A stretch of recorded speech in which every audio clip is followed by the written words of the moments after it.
Welcome back, fellow armchair generals. This is Gamer1745 here with my continuing playthrough of Hearts of Iron 3 with Black Ice 8.6. Okay, last episode ended with a crash, and I know why it crashed, so I'm reasonably happy, and happened just a day or so after this. I had the clock rolling, and I was wanting to readjust this so that we aren't losing national unity, and because of one of the events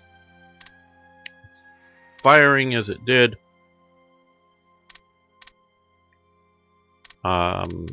this turned to the red stuff in here and caused the crash. So yes, this is still being stable, so long as you're not on the production screen, or when the effect happens, or click on the production screen after the effect happens while it's still affecting, you won't have the crash. So we're back.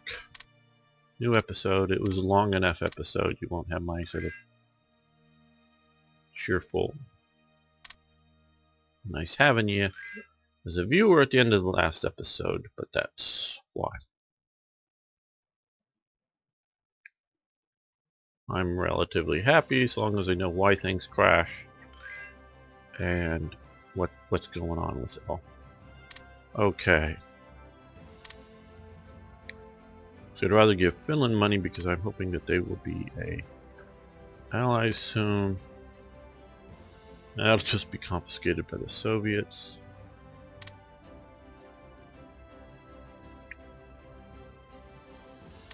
No. No. Okay, how far? We're 17 in deficit. Keep going up there. Wish a little better control there. Okay, well.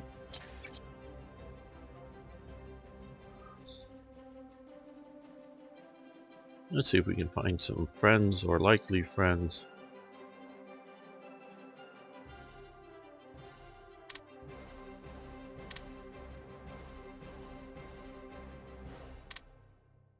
No.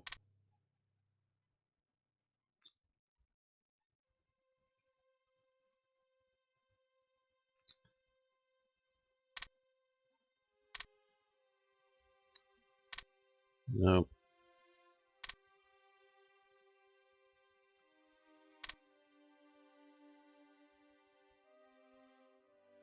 They're already in deficit. Japan, well, we can...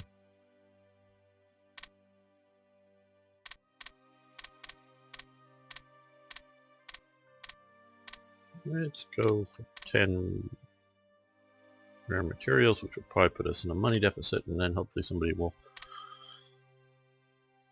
want to buy something from us.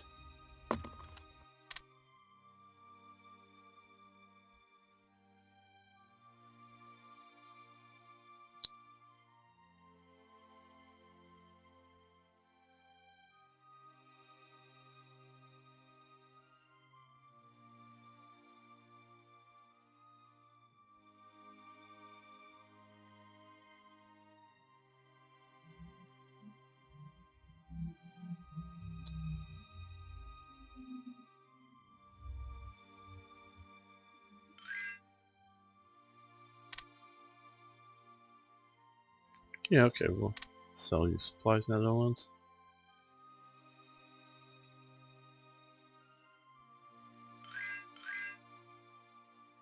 Romania.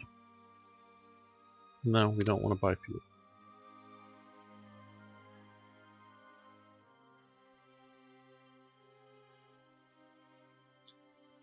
Sometimes in the game it gets to the point that I do need to buy fuel. Meaning you get too much of a deficit down, you know, negative. But generally speaking, I'm not buying fuel.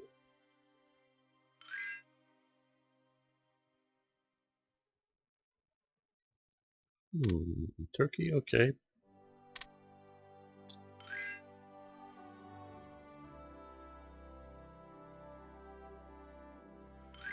No, thank you. No, thank you.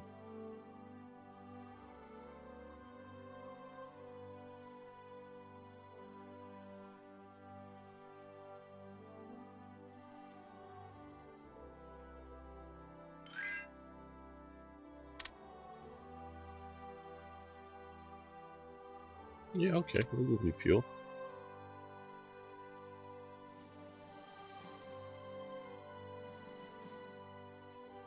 See, I think, and I am not the best guy to do the math on things, but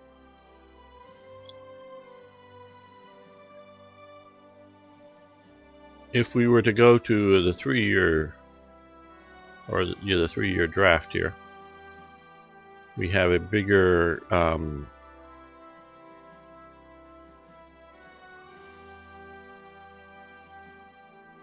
penalty. Well, during wartime, don't know. Okay, the game pause there. Maybe we should. Officer recruitment. That's wartime. Consumer goods during wartime is increased. Not during peacetime. Now, economic laws. Here again, I'm not the best, for sure the best guy to do the math. You have the 25% instead of 15%, instead of 10%, so a 15% bonus. Now, he needs less consumer goods during wartime, which is a good thing. But it goes up to 15% consumer goods during peacetime, along with everything else. So that's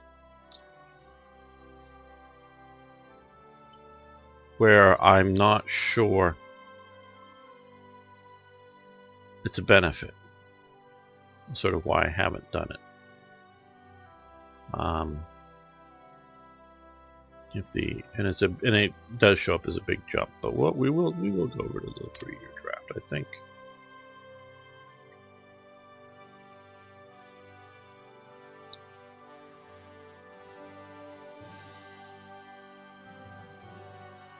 Well, also the reserve penalty is only 10% instead of 20%, which is... No, we're not going to do it. That means the size of the army affects things, so just it's a math problem, and I'm not good with math and want to work it all out. If somebody wants to work all out the math to figure it out, whether it's a benefit for peacetime. Now, once the war starts, you no longer have the reserve penalty for units and affecting how much consumer goods need to be offset for that. No longer have that. Obviously, things entirely change once the war gets going. That's very for sure. Okay. Industry advance. That is here. But that will help us most assuredly. Manpower, that hurts, of course, but obviously we're not using much of it, just building up a stock. And IC benefit, that's over what it was at level 4. So it's not like now a 10% bonus, but it's a 2% bonus. There, and a 0.5% bonus in IC efficiency and such. So, yes, good. Every little bit helps.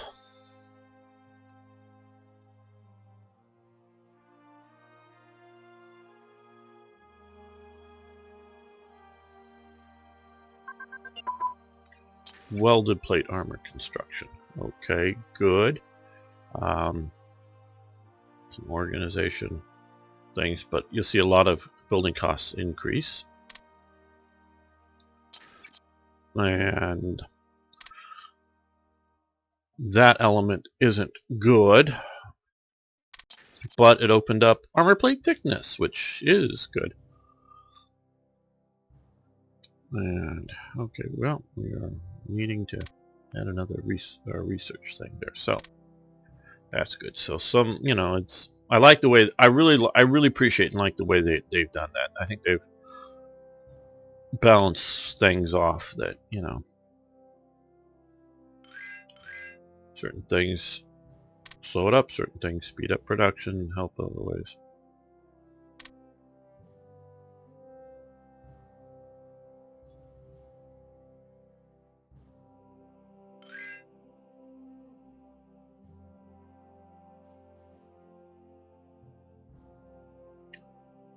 when the Soviets absorb these countries, they get all their reserve cash and whatever. So I'm sort of not looking forward to helping the Soviets out. Yes, it's playing with foreknowledge of history, but can't help that. Now, of course, we could take a different path. We could, I don't plan on it, at least at this point, decide not to do the Molotov-Ribbentrop Pact. And, just grab Poland up ourselves, which puts us here, and try to, ally with the Baltic states to fight the Soviets. Now, one thing, and I don't know when or if for Hearts of Iron 4, but someday I plan on having a Molotov-Ribbentrop Pact option. They may go say, well, hey, that's already in Hearts of Iron 4 and on Hearts of Iron 3. No, it isn't. It's a modified, what's there is a modified version. Money, yeah. Okay, yeah, who cares about it? The original pact was that Estonia and Latvia were going to be under Soviet sphere, and then they were going to divide up Poland, and Lithuania was going to be in the German sphere, whether it was going to be German takeover or I don't think the Soviets cared, or simply continued as an independent allied state to Germany. That was the plan. The reason it was modified is that Germany did very well in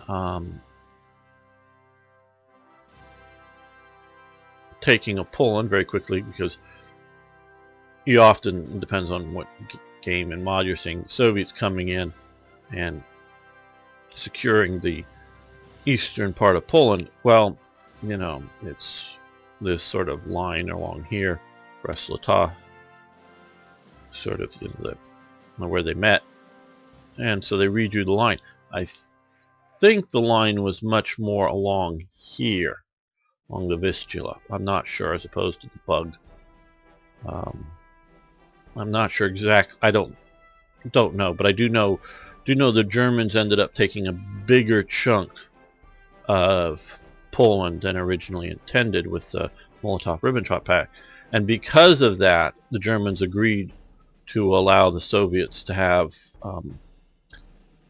Lithuania. So what basically I would do with that is just do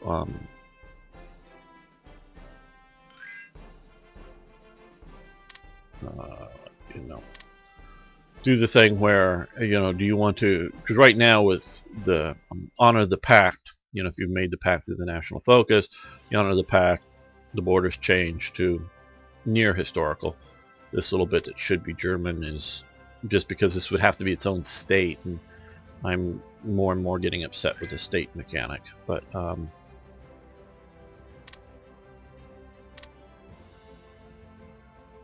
yes, more to Finland. Like I said, getting upset with the state mechanic. But so now you can say honor the pact or don't honor the pact, and because they can't have both countries at war with Poland and eating Poland up at the same time without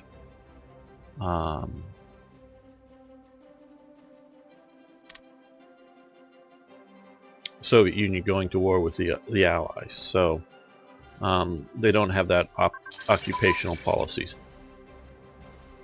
So you can look at that as a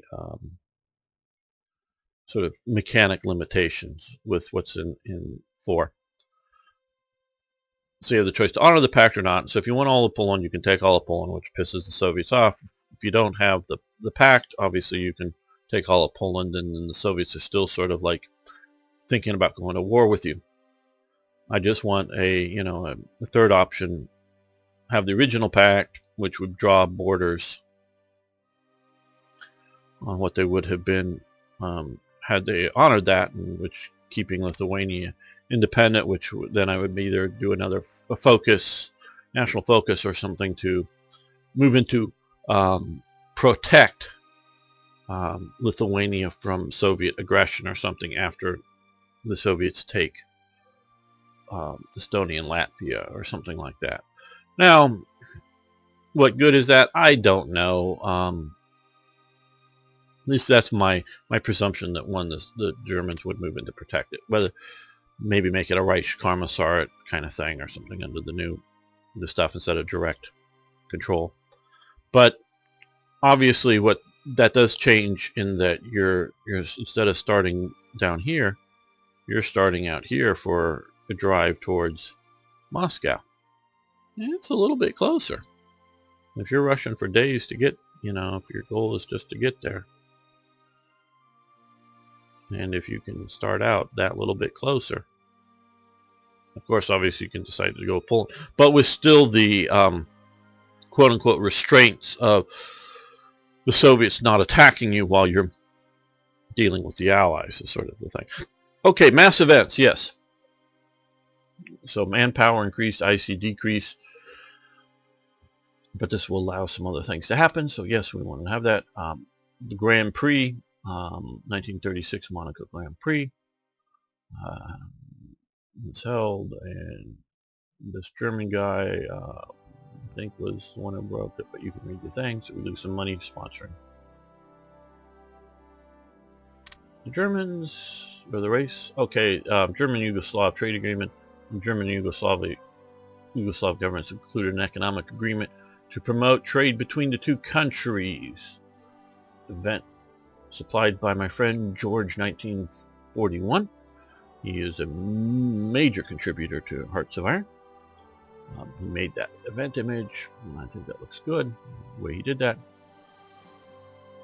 Now, we can decide to go with it. I've tweaked it a little bit, just for fun. So we'll get some money, we'll lose some supplies. Basically, we're selling stuff to Yugoslavia, improve relations with Yugoslavia, or we can decide not to go with this and hurt relations with Yugoslavia. We'll go with this. Yugoslavia also gets some benefits, which makes them stronger. And if they're going to become an possible enemy, and I'm sort of planning on that, but just because I know, at least the last times I've played it, and it's been honestly quite a long time since I've tried to get Yugoslavia in the Axis, and things may have changed, but generally speaking, at some point they then revolt, so you go to war with them. Again, knowing history as it's going to happen. If it was a chance situation, meaning a percentile chance of it staying in the Axis, it could even be a small, 10 or 20%. Because we could debate, and I don't know enough in detail how likely the Yugoslavs, a monarchy, could have withstood and not had the coup and change of government. I don't know, but it's definitely a possibility. But then I might see about having in the Axis. Okay, Reiter-SA Schule. That's National Writer Leader School, basically in English. It's a painting of it, nice little toy soldier of the SA, writing, and an essay writing accomplishment badge of some sort. As we've talked about, some of these events we've already seen a little earlier, which we'll know. Okay. These are under strength. I had trouble, for some reason, coding to go from the larger size Ritter Standard to the smaller one. It just wasn't working well, so I ended up just leaving it the smaller one for both versions of it.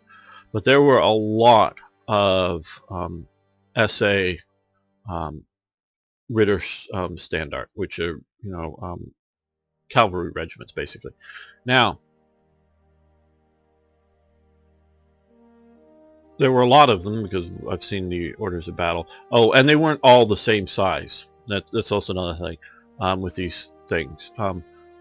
Meaning some would be oversized, some would be undersized just because they're geographically spread out generally in the countryside, based somewhat on the population, meaning if it was getting too far away from any other size organization, they would form, it would be a half-strength unit or something like that instead of being, close enough conveniently for the local countryside SA men to participate in the organization, as was sort of the more important thing than actual functional strength of these units going on. So they varied in size. And that also goes with the standard SA stuff too. And there were a lot of them. I found a fair bunch of pictures, but nothing near the picture scale published in books or on the web or whatever of the SS for its size, and that includes, but also for the SA. And I don't know what's happened to all the pictures that must have existed. They really must have, because people take pictures of themselves. It's now with film no longer being in a camera, so digital space is meaninglessly free. You see all the selfie pictures people take of themselves and their families. People just take pictures. So there had to be a huge number more pictures of SA men. Now I don't know what's happened to them. Now, maybe nothing. Maybe they're just all in shoe boxes and photo albums around Germany, but no one wants to admit that grandpa or great-grandpa was a Nazi, and here he is in his Nazi uniform of the SA, as opposed to being, hey, he was a brave soldier in the army. And so that they're still there, but they're not shared. There's a for this relative size, and including, and I'm even talking about like in 1936, photos of the SS out there versus photos of the SA. There's a whole lot more photos of the SS out there because there's an intense collectors community for SS memorabilia, and they're looking for photos wherever they can get them to actually show what was being worn at particular times, as opposed to what was in theoretically worn, what was actually worn. So there's a much more intense microscope on the SS at this time for its size. The other thing I'm thinking is people are so ashamed they burnt or destroyed the photos of Grandpa in the SA. So there just had to be a lot more photos of this time period, where you have a lot of photos of the SA during the Hitler coming to power. The SS during that time was infinitesimal and of no real importance. So there's, you get that. But once, after Rome was killed, you stop getting, I found some, I don't own any of them, but books get some pictures about the SA during this time period. But so, there just has to be lots and lots of family photos of, or had to be. And so I don't know whether they were just lost in the chaos of the war, or people still have them but don't share them, or they've just destroyed them to try to bury their Nazi past. That kind of thing. So, don't know, but there had to be a lot more than I've been able to find. Now, get back to this. Of the photos that I've been able to find, and some of them are very much published photos, so that they're out there, as opposed to private photos. There's lots of SA riding horses, and mostly it's cross-country, sort of like, not races as in galloping horses, but sort of riding in groups, from this location to that location to the next location, sort of cross-country competitions, if you will, just on the weekends and things like this. But it's military training. Now, none of the photos that I can think of have them ever, none of them carrying swords. So they weren't thinking of galloping, Cossack style in and amongst the enemy, swinging swords at the enemy. That wasn't part of their training. It was just riding, and they're always, at least just about in all cases that I can see, they're unarmed. So they're not, practicing riding with rifles. Now we do know that the SA were trained as part of the program to shoot rifles, but to the best of my understanding is for the great majority of them, unless, and you see early on when photos of the transition period in 1933, when the SA was out there helping the police be policemen, they were then armed with firearms, pistols and or rifles. But for the most part, the SA was maintained itself and its functions unarmed, except as at like rifle ranges. So my presumption is that they would have, armories around and periodically break out the guns and go to the range and practice shooting rifles, because we know they were training for war and doing those kinds of things. And one of the, getting the SA sports stuff, some of that was marksmanship. So they were training with rifle, but they weren't photographed with rifles. So they, for the most part, so when they were doing their campouts and their fieldcraft training, it wasn't for the most part being armed, and for the riding stuff they weren't being armed, but it's most assuredly training for military use of horse. Now, basically, unlike most people understand, there was one, I repeat, one cavalry division in the German army, and that's it. All the rest were foreign cavalry type units that served as part of the German army, often, like I earlier mentioned, Cossacks and other things. And that was it. And so the SS had 2 or 3 cavalry divisions, I forget right offhand, that were actually sort of horse based, going along. So all of these horse riding stuff I've definitely sort of looked at these, or set up these units to be sort of cavalry militia types. They're weaker than, not just in number of men, but in capabilities in regular cavalry units, because that's what they're meant to be. They're meant to be, oops, the war started earlier because France got pissed at us for occupying the Rhineland, or something. Like there is a potential that you can go to war over Czechoslovakia, and oops, we go to war early, we need some units, hand out the rifles to the SA, so that they are fighting units, but they're weak. So they were definitely there, and they were a much bigger part in the training process. Now, what I think their main sort of function, as the government was seeing, was not to create large numbers of cavalry troops.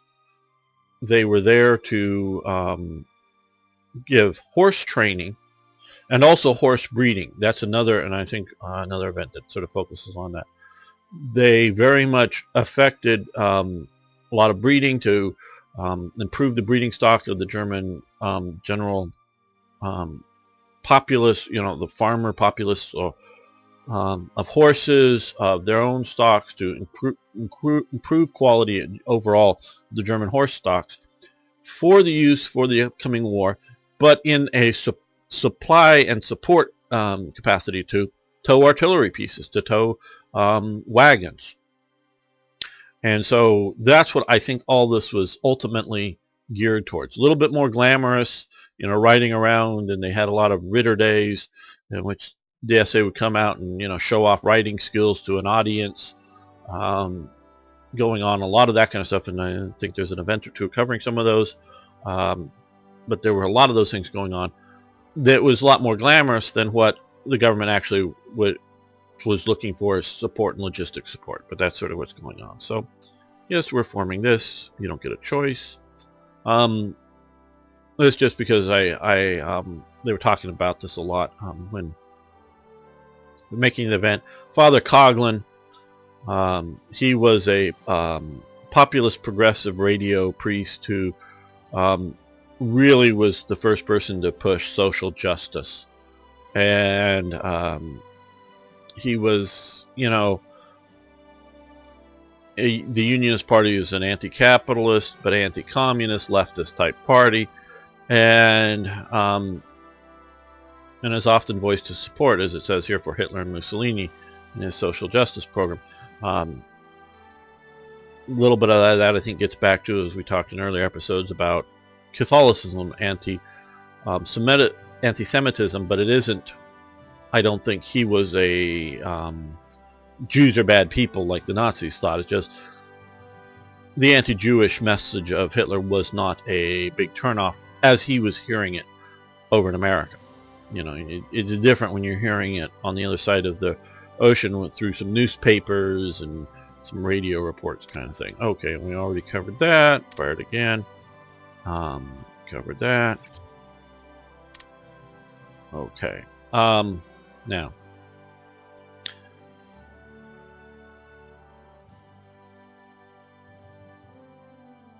Obviously, the game normally starts off with the forts here. That's just because the AI and probably most humans, if they didn't have something guiding them, wouldn't build the West Wall properly or in time or whatever. So they were put down there in Hearts of Iron 4. They properly started without the West Wall, but have very early on build the West Wall national focus. Now, that early on build the West Wall national focus, which happened sort of around this time, is right for starting the program. But it takes till 1940 to get to 1940 level of fortifications. And so it's not a do it in 6 months and we're done situation, and it is multiple programs. So and so the way I've done that is you do the national focus. I've shortened it down, but that starts a similar series of chains of events that over time develop the West Wall. And the reason I want to do this is makes it out. These things don't. I'm going to display this a little better. Is if you're, and I've watched some people who, we can get a war with, take out the Netherlands early or Denmark early or whatever, or if we, start being bad enough around the world before historical time was, we can still, hold this little bit of line here with France and no problem with our west walls, and we're safe behind them. Well, they didn't exist then. There's sort of a reason why they were petrified of going to war in 1939 over Czechoslovakia with France and Britain. They weren't petrified of going to war with Czechoslovakia, but with France and Britain, because the West Wall was not ready yet. And why once they thought the Western Allies were going to back down. Hitler really did. I'm not saying all the German thinkers did, but Hitler did. Thought they were going to back down, but was sort of ready to push it, is because the West Wall was more or less finished by mid-late 1939. And so that's, there's reasons why things happened when they did. It's not, and as the thing that's the developers talk about for Hearts of Iron 4, railroading in players. Well, I agree. I don't want to railroad you into anything. You don't have, no, we don't want this. No penalty, nothing. And if you click that, and if you want a West Wall, now you can decide to have your IC. Now, of course, their ICs are different in that they're split between construction and production of weaponry. But here, if you don't want it and you just want to build tanks, build your armor force. So if you go to war, you're ready to smash any force that, in a mobile defense situation, any of these units that decide to come into German territory and, do that, you're perfectly willing to do that, Or if you want to build it on your own time scale, like right now, instead of building factories, you want to build fortifications, go right ahead, start building fortifications, and don't do this.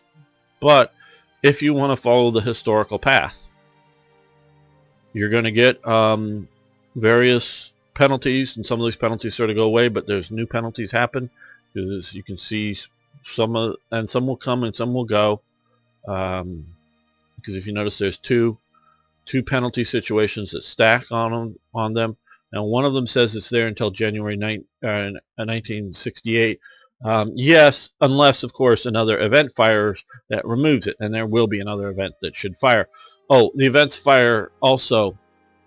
A bunch of these have a check if you're at peace, because I presume that if you go to war, your priorities change from slowly building a west wall to building weapons and other things. So you want to make sure that oh, and there is an event that fires once you go to war to clear out these things. So if you go to war in 1937, it can clear it out and you cancels the program. But so we're going to start that program. Marine Hermanthal Lebo. I'm butchering that, I'm sure.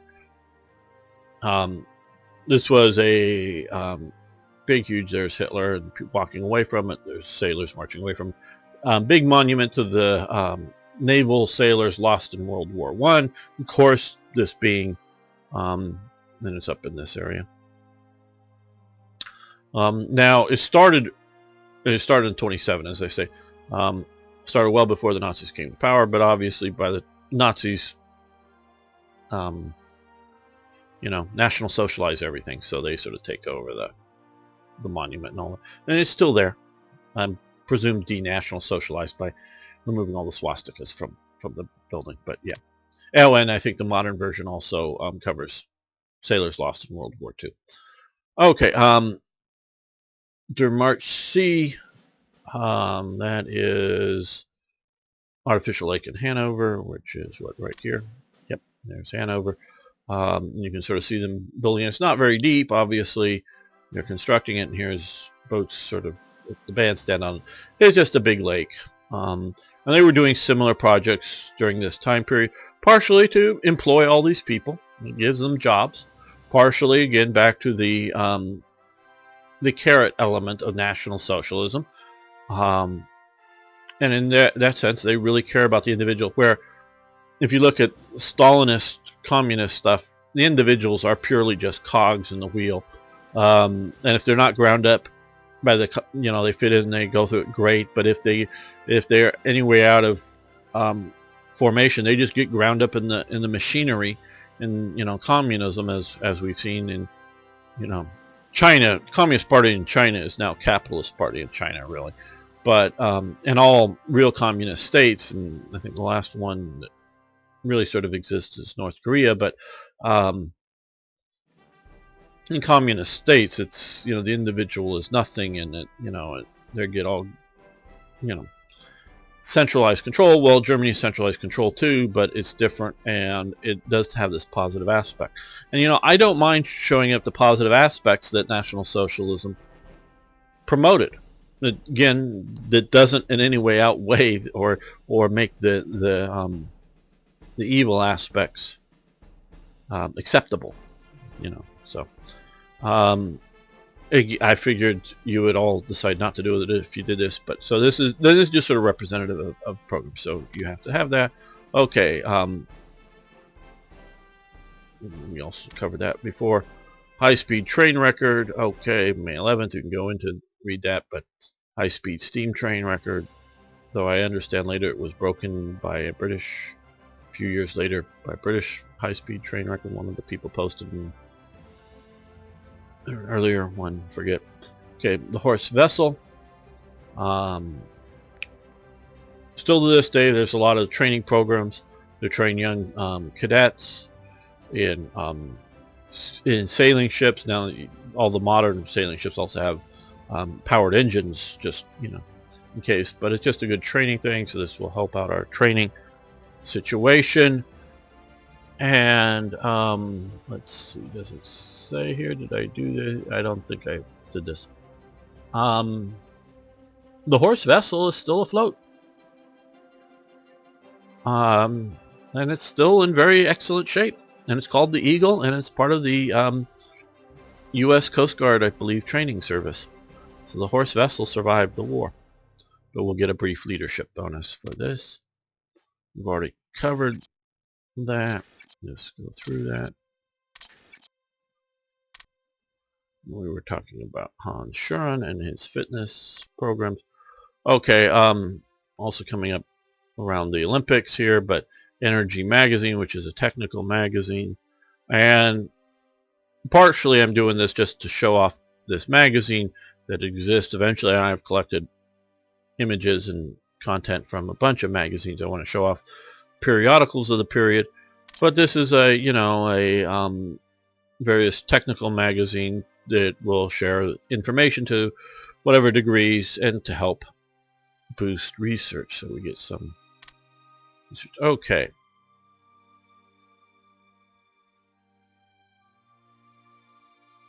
Nah, not bad, but I don't like, I would put a background. I mean, otherwise the image is fine. Reich Colonial Bund queries about British-occupied Nauru. We must decide whether to claim the British-owned islands of Nauru that used to be German. Okay. It's a disastrous. British took our islands. We lose some money. Relations go bad with Britain. We gain cores in Nauru. Now, I don't need to I'm not the Kaiser. I don't need to try to. We have some colonies somewhere out in the world that nobody else wanted. So Britain can keep their petty islands, yes. And this part of adding to Tanganyika, Tanganyika focuses on Africa, just because if you look at the propaganda that I've seen, a lot of the posters will throw in these islands as a thing, and you'll see that there. But I really think the primary focus of the Reich Colonial Bund. Notice I said primary, not the only, but the primary focus is Africa. And not just Tanganyika, but that's where I had a lot of information I started. I don't know how much Cameroon really meant to them. Or Togo. But definitely Southwest Africa and Tanganyika was something that they were really pushing for. Rice Colonial. Okay, now we could have spent the money. Now this is 500 instead of 50, and pissed off Britain a little bit. And if we're not trading with Britain or whatever, it might not have mattered.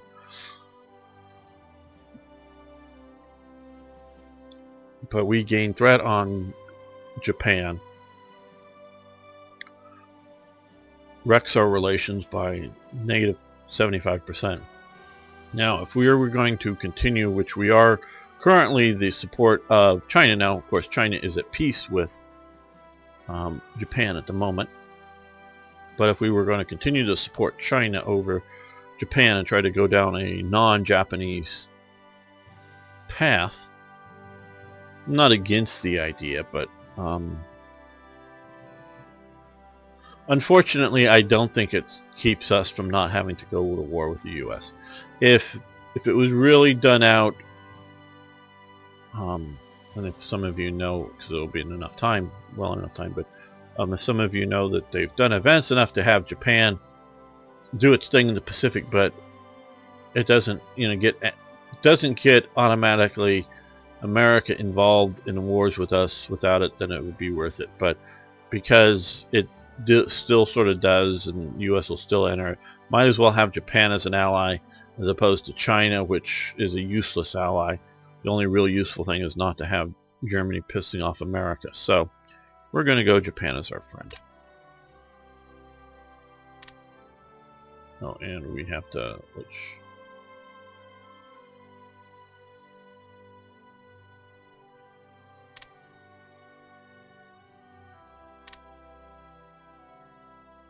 these have also come about. Okay. So mass events and broadcasting. Now, what else do we have? Radios. Okay. Rididios.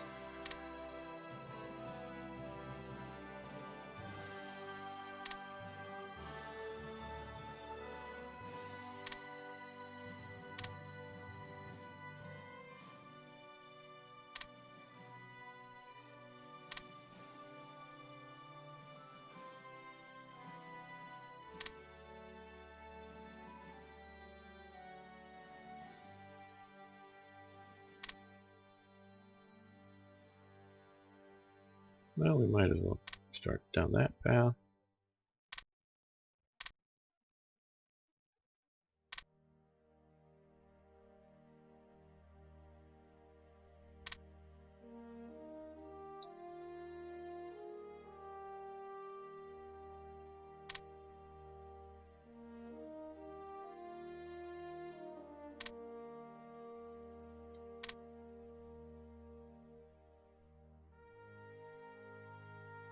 Tank destroyer maybe, but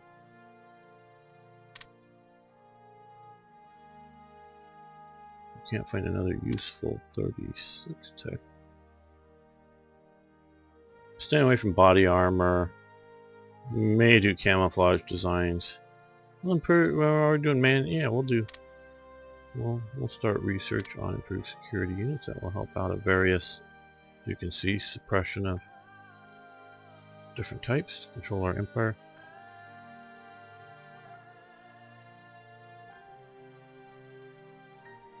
Garrison, yeah. There we go. Puts us at least one into a partial.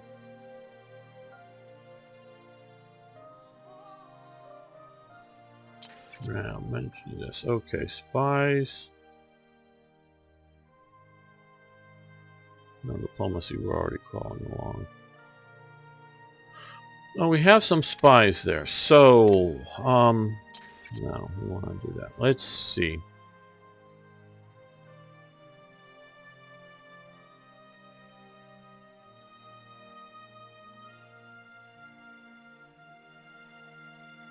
Well,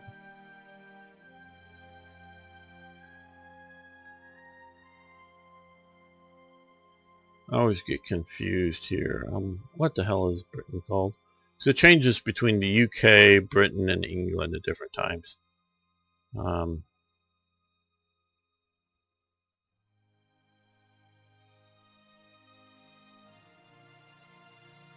is it UK down here? Oh, there it is, right next to that. Man, I was looking at the wrong thing. So let's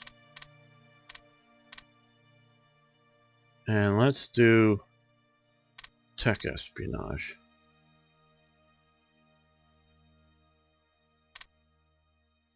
Get some use out of some spies. We're not doing huge amounts into that, but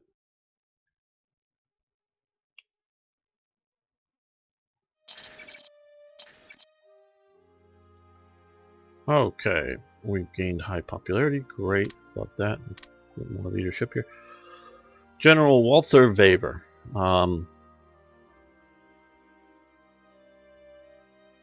I think he would have been very instrumental in improving the Luftwaffe very much more than it was.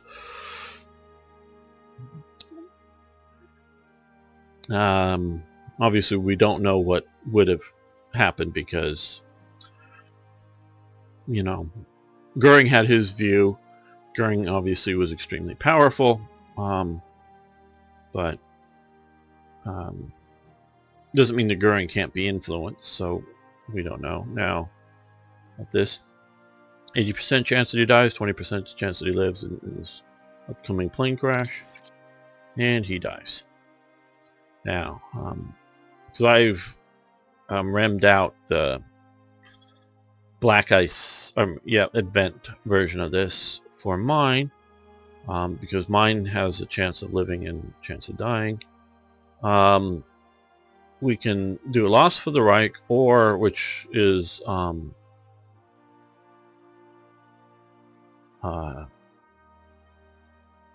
doing this one here, and you gain a bunch of benefits. Now what this does though, and it sets a flag type that prevents, if you take that, see, we don't want to click on that right now. These red things here, that, so I think it's, well, whatever. We'll look how it crash. What I think it does, and I know it did before, and it may have changed, but some of the heavier types get grayed out for a while. So we're just going to go loss for, instead of focus, get the bonus benefits on the twin engine, you lose some 4-engine research time or whatever. So we're just going to do that. This was, we already looked at before. We're going to get broadcasting, as I was saying, to influence the way other countries behave. The national leadership. No matter how much of a dictatorship a nation is, they still have to some degree respond to the national feelings. So by broadcasting into these other nations pro-German viewpoints about things, not necessarily Germany is good and other countries bad, but just views that help the situation for Germany, shall we say. And it could be the conflict between the Czechs and the Hungarians. What does Germany, which does Germany want to color the incident towards? Just by language they can do that. So we want to do that, improve our relations. Okay, Reich Colonial Bund queries about German Samoa. Okay, way out there. Brilliant idea. Relations with the UK. And of course, I leave all this to Japan. Is my feeling. Of course, we've already talked about the heat wave. And we're not clicking on production tab while that is red up there. Right up there. We'll go back to normal, I'm sure. Okay, SS Schule Tultz, SS Junker Schule Bad Tultz. The building is still in existence. Talked to one of the viewers who lives very nearby. I believe both the Twin Towers, but definitely the archway is long since gone. Turned into a U.S. Army base for a long time. Okay, we can build the school or leave training. And this isn't the earliest officer training for the SS, but this, I do believe, is the biggest facility that most went through it.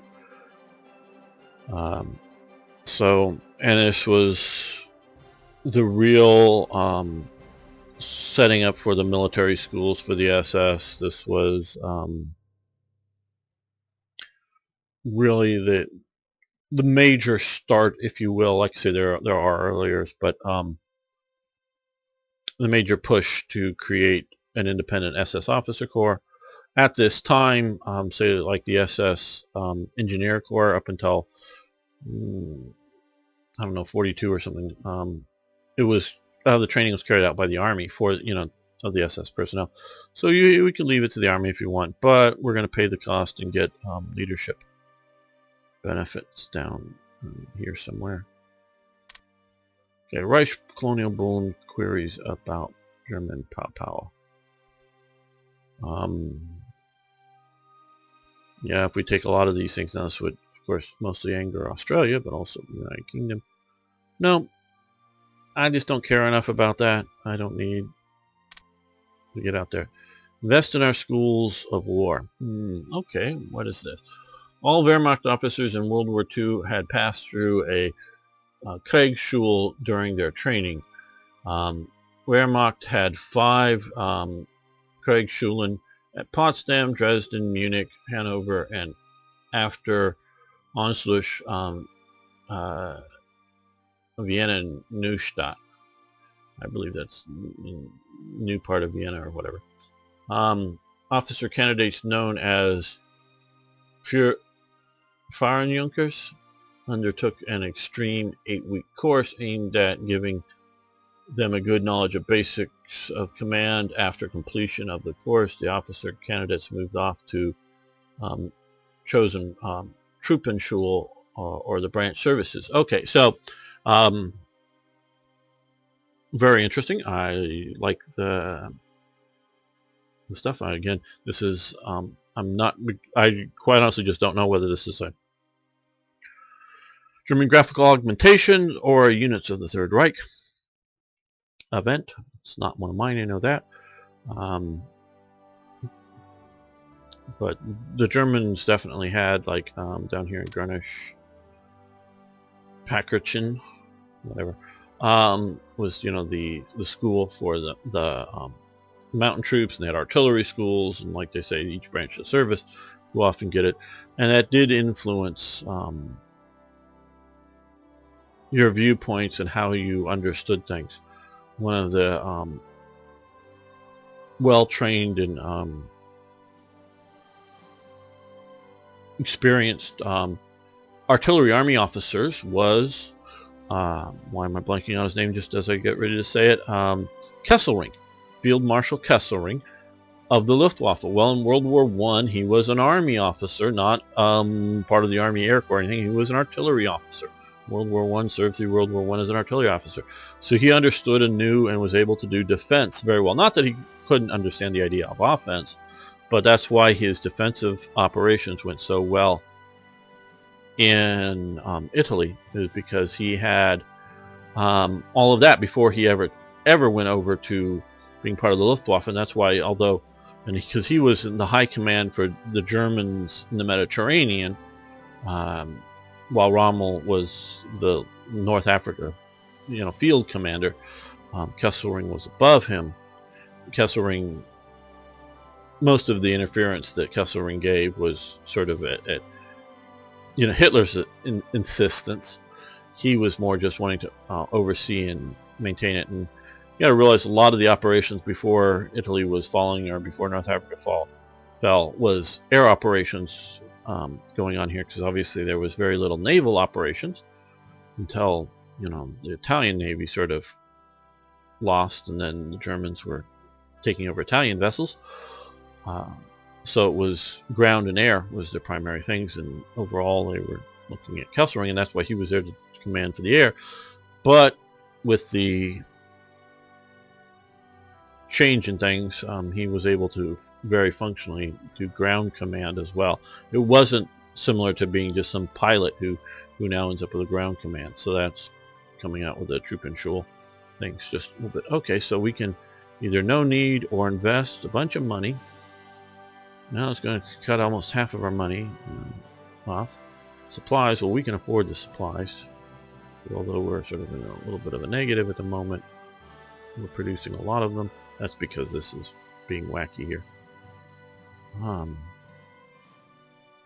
manpower, well, there's a lot of other events that give us manpower, so I'm sure it will balance out. We'll gain 1,000 officers, which will help this out. So yes. And of course a little bit of experience, a bunch of other things. From Reich, formed the Reich Arbeitsdienst der Weiblichen Jugend. Okay. Oh, okay, the female. I should look at the picture first, but that's a guy there. But those, yeah, are women in the background. Okay, so this is a, because we have a little bit later increasing it, the female branch of the RAD, the male branch technically known as the RAD-M, but was always referred to simply as the RAD, was formed in April 1936 when the Freiwilligen, I'm trying to remember, also known as, okay Germans, I could try to sound all that out, but I won't, was made part of the RAD. Yeah, there was various female National Socialist organizations, I know, and I guess up until 1936, because the RAD was basically compulsory for the men. I'm not sure if it was compulsory at this time for the women, but so we can form that, which grants us supply effects until it's basically the end of the game, or somebody removes this things. Okay, supply production. Okay, yeah, we'll take that. This looks currently free. Come on, have that effect go away. We're at 0. We still don't know. Okay, well now we're back up to 102. Some of that stuff, some of these I think I'm responsible for in some of my mods, but I think other mods can be causing us, and I don't know what in that we're coding is turning it to the negative stuff. I just don't know, and I don't know that anybody has found out why and how it's happening. If I knew and could easily change it, now if it was easily, I'd go back and change it for this, but if it was complicated, I just live with it, but I don't know. We must decide what we want to do about German colonies in Africa. Okay. Now,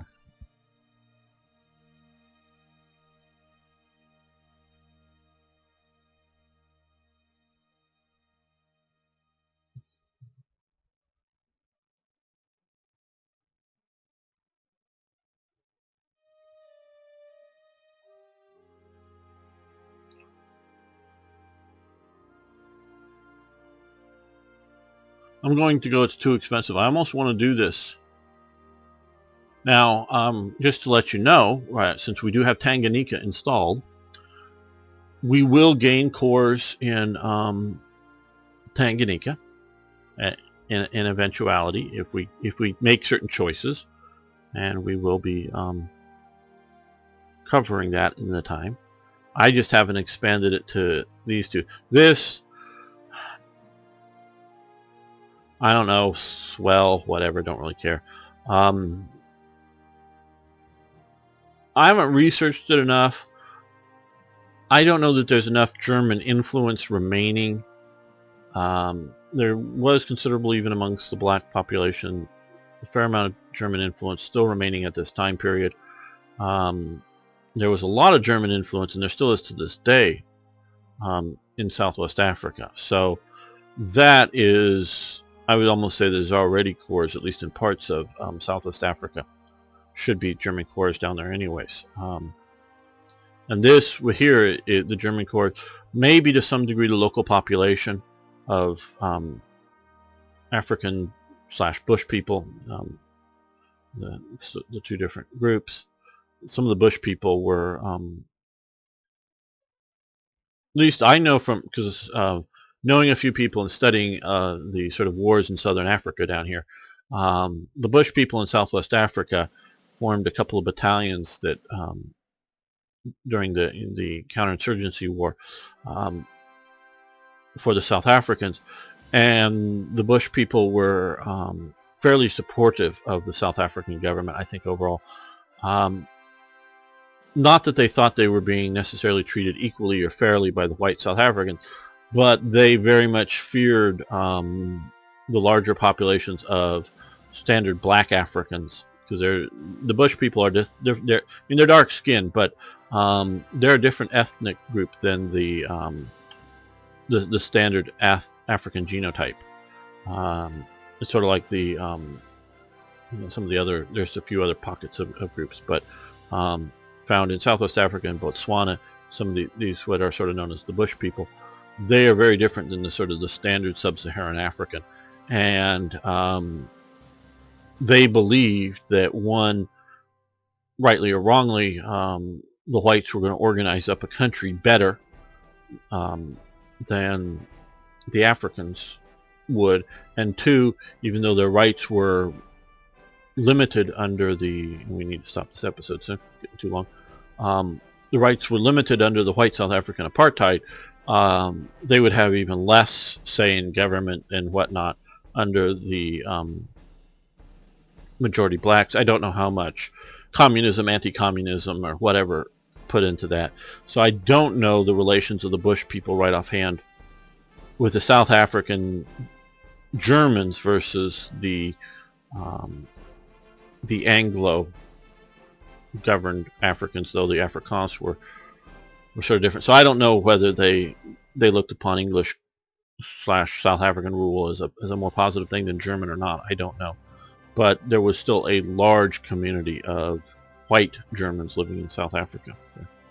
But we're going to just, that's